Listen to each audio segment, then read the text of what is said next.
রফিক, আজকে কি রান্না করুম তোমার জন্য? বাবা, আজকে আমার খুব গরুর মগজ খেতে মন চাচ্ছে, তুমি আমার জন্য গরুর মগজ ভুনা করো। ছেলে যখন আবদার করছে আমি এখন মজকটা নিব ফ্রিজ থেকে। মজকটা নিয়ে আমি এটারে চটকাবো।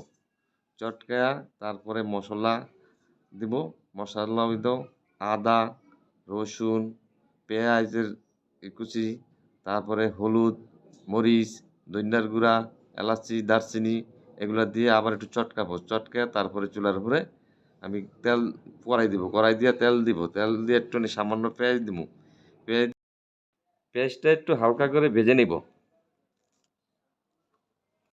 দিয়ে তারপরে মজকটা ঢেলে দিব। ঢেলে দিয়ে লাড়ে টাড়ে তারপরে আবার একটু হালকা পানি দিব। পানি দিয়ে আবার কষাবো। কষানোর পরে বাস লাস্টে নামানোর সময় একটু হালকা জিরা দিয়ে দিব। এই নাও শফিক, তোমার মজক বোনা হয়ে গেছে। বিসমিল্লাহ।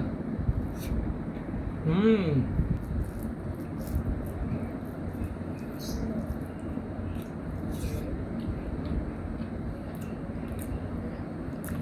খুবই মজা হয়েছে।